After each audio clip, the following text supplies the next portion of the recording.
buat lu syirik. Marah dia. Doakan dulu, lembutkan, pelan-pelan, ajak diskusi. Gitu caranya.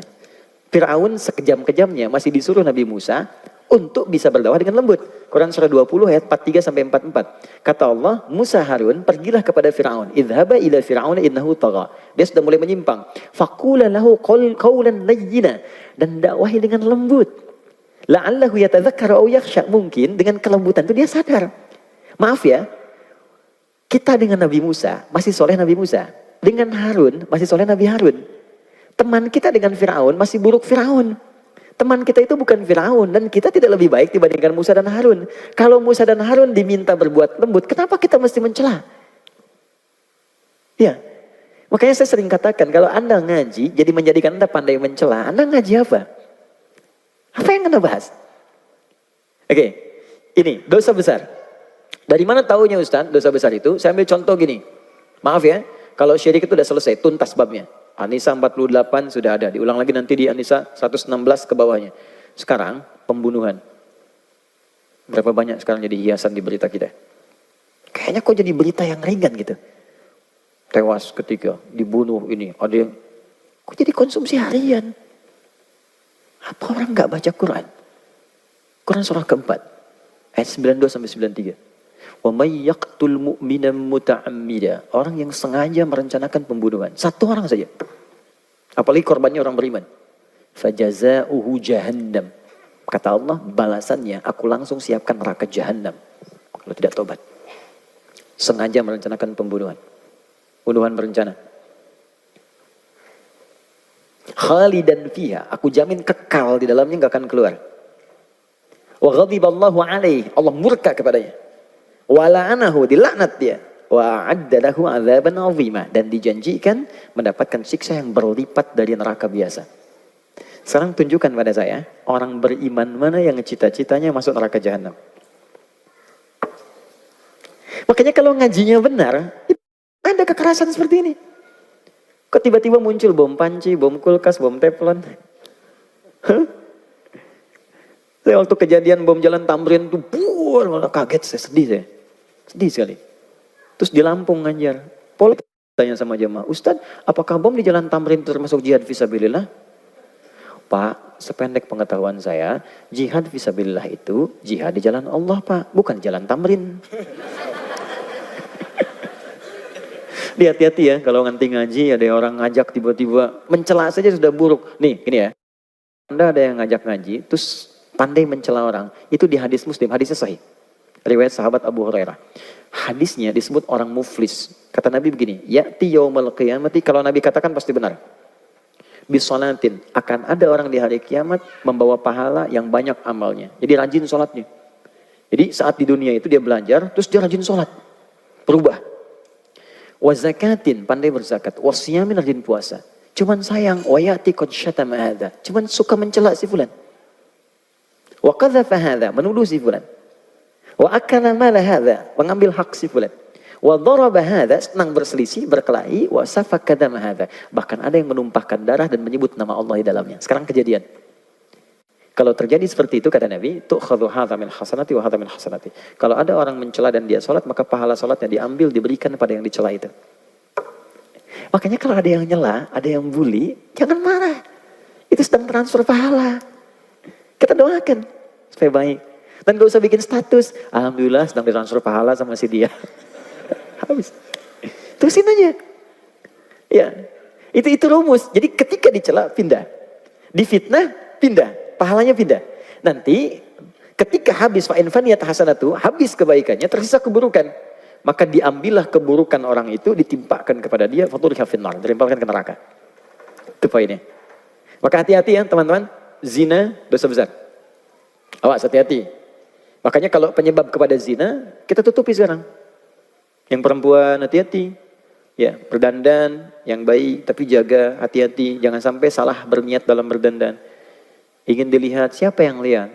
Kalau yang lihat orang-orang yang tidak berhak melihat, hati-hati, mungkin pengantar kepada maksiat. Ya, teman-teman yang laki-laki jaga pandangan, karena kelemahan laki-laki di pandangan. Apa yang dibuka di handphone Anda sudah punya istri, ngapain lihat status istri orang lain? Share yang baik-baik, gak ada masalah. Tapi lihat gambar-gambar yang tak baik. Awas hati-hati, acara-acara TV yang tidak bagus. Jangan jadi pelakunya juga. Hati-hati. Kalau Anda jadi pelakunya dan ditonton orang, dan diikuti gaya Anda itu, maka dosa dia ditampung oleh Anda. Ditampung oleh Anda. Awas hati-hati, itu yang disebut dosa jariah. Bukan pahala jariah, dosa pun ada. Ketika Anda memberikan contoh buruk, diikuti oleh orang, maka setiap perbuatan buruk dia, Anda dapat bagian saham keburukannya. Masuk. Kalau kita taubat, diberhentikan oleh Allah. Selesai. Nah, maka orang yang sering berdoa begini, Allahumma inni a'udzubika min azabi jahannam. Ketika dia bacakan itu, maka dia akan dijauhkan dari semua pengaruh zina, semua pengaruh keburukan, pembunuhan, zina, syirik akan dijauhkan oleh Allah dari hidupnya. Dan dijaga dia berbuat jujur, amanah, dan tenang hidupnya. Itu baru satu doa. Bayangkan, kalau kejujuran ada di rumah tangga, ketenangan ada di pekerjaan, kenikmatan ada, amanah dalam kehidupan. Apa yang kurang bahagia yang bisa kita rasakan? Baru satu kalimat. Kita berhenti dulu di kalimat ini. Azab kubur kita simpan dulu, alhamdulillah. Sebagian sudah saya sampaikan, jadi saya anggap ini masuk. Amalannya sudah saya terangkan tadi. Fitnah kehidupan, saya tutup sampai sini dulu, setelah itu kita diskusi sebentar. Yang ini saya simpan karena ini pembahasannya cukup luas. Saya bagi fitnah dulu kepada dua bagian. Fitnah. Makanya harta disebut fitnah. Karena banyak menarik orang untuk bisa mendapatinya. Anak-anak disebut fitnah. Karena banyak orang mengharapkan punya keturunan, anak, dan seterusnya. Ujian itu fitnah. Tuduhan itu fitnah. Nah, yang dimaksud di sini adalah hal-hal negatif yang terkait dengan aktivitas kehidupan kita. Misal, tuduhan yang kerjakan orang kok yang kena kita. Atau, maaf, fitnah di keluarga, anak-anak. Orang tuanya soleh, anak-anaknya buruk. Fitnah di harta benda, hati-hati. Tidak bisa menggunakan harta sesuai ketentuan Allah. Orang menggunakan untuk sedekah, dia pakai buat nyogok, dia pakai buat korupsi dan sebagainya. Itu fitnah. Ada fitnah yang terjadi selama kita hidup. Dan itu sudah nampak sekarang, banyak. Yang kerjakan orang dituduh orang lain. Ada rekayasa, ada macam-macam. Dan itu banyak hal dalam aspek kehidupan kita. Nah, ternyata sebagian umumnya manusia tidak bisa lepas dari ini, fitnah kehidupan. Tapi kita bisa memproteksi ini dengan memohon kepada Allah, sang pemilik segalanya. Untuk menutup semua pintu-pintu itu, bukan gak dapat fitnah. Sebelum fitnahnya kita alami, langsung Allah tutup. Sehingga kita tidak masuk ke dalamnya. Maka, anak-anak kita, teman-teman kan merawat di rumah tuh. Mohon izin ya, Anda kan merawat di rumah bisa Anda kontrol. Apa yang dia lihat, apa yang dia baca. Sekarang anak kita sekolah, siapa yang jaga dia? Apa yang dia makan, bagaimana bisa Anda tahu? Anda sudah capek mengandung 9 bulan 10 hari, melahirkan, memberikan ASI, teman-teman merawat peluh kesahnya. Tiba-tiba ketemu teman yang menjauhkan dia dari kebaikan pada Anda. Bukan Anda akan kecewa? Saya pernah menangani kasus ini, Pak. Orang tua soleh, anak disekolahkan di sekolah Islam. SD, SMP, SMA. Tapi kurang kontrol. Begitu mau masuk kampus, dianggap cukup bekalnya. Maka dia boleh bebas pilih kampus. Maka masuklah dia ke kampus umum, yang aturan di kampus itu mesti ikut atau bergaul dengan teman-teman yang bahkan tidak seagama. Dia tidak pulang 2 pekan. Setelah ospek itu, begitu pulang dia minta izin pindah agama. Tuh. Jadi ada fitnah kehidupan. Bisa terkait harta, keluarga, pekerjaan. Ada hal-hal yang tidak kita kerjakan, tiba-tiba kita ya kenain. Ada aspek harta benda yang salah penggunaan. Ada di keluarga yang terlibat tindakan yang buruk. Itu masuk disebut dengan fitnatul mahya. Segala ujian kehidupan, hidup yang menjadi beban. Rasanya jadi beban untuk kita. Ya. Sudah? Yang kedua, ada konotasi yang positif. Tapi kalau nggak dikerjakan, jadi negatif. Yang kedua ini artinya, ujian yang diberikan pada orang lain, tapi kita diminta belajar dari hikmah itu. Yang mengalami ujiannya disebut dengan bala namanya. Bala. Cukup sekali ya. Kalau 2 kali jadi bala-bala. Bala. Oke. Atau ibtala. Misal, hujan nih. Banjir kan? Banjir, banjir, banjir, banjir misalnya. Ada tempat. Kalau banjirnya mengenai saya misalnya langsung seketika, nah maka itu bala buat saya. Ibtala, saya diuji. Nah sekarang, bagi Anda yang tidak kedapatan banjir, diminta belajar dari situ. Kenapa di sana banjir? Misal, karena saluran kurang bagus, kan? Karena nggak sampai, ya. Kenapa di Aceh misalnya kena tsunami begini? Oh, karena mungkin ada kejadian-kejadian di pantai begini, air laut nggak stabil, berarti mesti siap-siap. Kalau tinggal di pantai lagi misalnya, rumahnya ditarik agak sedikit ke darat dan sebagainya, bikin persiapan. Ujian yang terjadi di tempat lain, tapi kita yang diminta belajar dari situ disebut fitnah untuk kita. Ada orang jalan di tengah jalan, harusnya di pinggir di jalan, kena dia oleh mobil. Maka fitnah buat kita, maksudnya jangan sampai kita melakukan hal yang sama di kemudian hari. Karena itu boleh jadi sekarang yang banyak ditampilkan di media, ada pembunuhan, ada penipuan, ada korupsi, ada macam-macam. Sebetulnya salah satunya fitnah untuk kita. Maksudnya yang mengalami orang lain tapi kita diminta belajar jangan melakukan hal yang sama. Jelas? Itu konteks yang positif, tapi bisa jadi kemudian negatif kalau dia tidak dikerjakan. Nah, terakhir, ada orang meninggal, masih difitnah juga.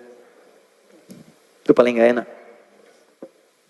Sudah meninggal masih dituduh juga, kasusnya masih dibuka juga. Kadang-kadang jasadnya dikeluarin lagi, ini lagi, cek lagi, itu lagi. Hidup aja sudah susah, meninggal makin susah lagi. Maka dari itu, diajarkan oleh Allah, kalau kita bacakan bagian ketiga ini, maka semua pintu-pintu itu Allah akan padatkan. Minimal, sekalipun ada, gak ada beban buat kita. Jadi kalau bukan ditutup oleh Allah, atau dibuka untuk pelajaran, tapi hati kita dilapangkan. Misal, celaan itu kan tuduhan, bagian kecil dari fitnah. Kalau orang sudah dilapangkan hatinya, ya walaupun kerannya dibuka, tapi ke hati itu nggak akan berpengaruh. Ya celah aja, nggak ada masalah. Hatinya itu masih lapang. Ya, saya pernah ilustrasikan begini. Ada seseorang datang pada seorang kakek ngadu masalah. Kakek itu cuma mengambil garam 2 genggam. 1, dia taburkan simpan di gelas seperti ini. Minum katanya. Ambil airnya dari danau. Begitu diminum dia muntahkan, kenapa? Asin. Sekarang dia lemparkan genggam satunya lagi ke danau, air tawar. Lalu diambil airnya, sekarang minum. Begitu diminum, segar ya. Kata kakek itu, ini hikmah yang bisa kita ambil. Demikianlah kehidupan kita. Kalau hati kita sekecil gelas ini, maka persoalan kecil pun akan jadi besar dalam hidup. Tapi kalau hati kita bisa lapang, seluas danau ini, yang besar pun akan terasa kecil dan tidak berpengaruh dalam kehidupan. Itulah meluaskan sesuatu disebut dengan insyirah. Yang luas disebut syarah. Maka turunlah surah Al-Insyirah yang menyatu dengan surah Al-Duha itu. Perhatikan kalimatnya. Alam nashrah laka sadrak. Wa wada'na anka wizrak. Alladhi anqadha dhahrak. Kalau hatinya sudah luas, beban yang datang di dalam tubuh kita pun yang menjadikan berat dari kepala sampai kaki akan dilapangkan oleh Allah. Maka ditutup dengan kalimat indah. Inna ma'al usri. Setiap kesulitan paling sulit pun kadang-kadang bisa selesai oleh orang ini dengan senyuman saja. Yusrun, kemudahan yang paling mudah. Maka orang yang baca doa ini, itu akan dilapangkan oleh Allah sehingga kesulitan-kesulitan di hadapan diri dia ringan semua, kadang-kadang cuma senyum aja. Ada yang begini, ada masalah, selesai nih. Dah, macet orang ngeluh, tantin klakson. Alhamdulillah bisa baca Quran. Ya, terlambat bagaimana ya? Bilangannya terlambat macet, emang kenapa? Diberhentikan pekerjaannya, cari pekerjaan lain, rezeki sudah diatur. Lapang sekali gitu hatinya tuh. Ya. Kalau begini bagaimana? Kan belum kejadian. Tenang gitu. Nah, cukup ya? Saya kira sementara itu manfaat doanya.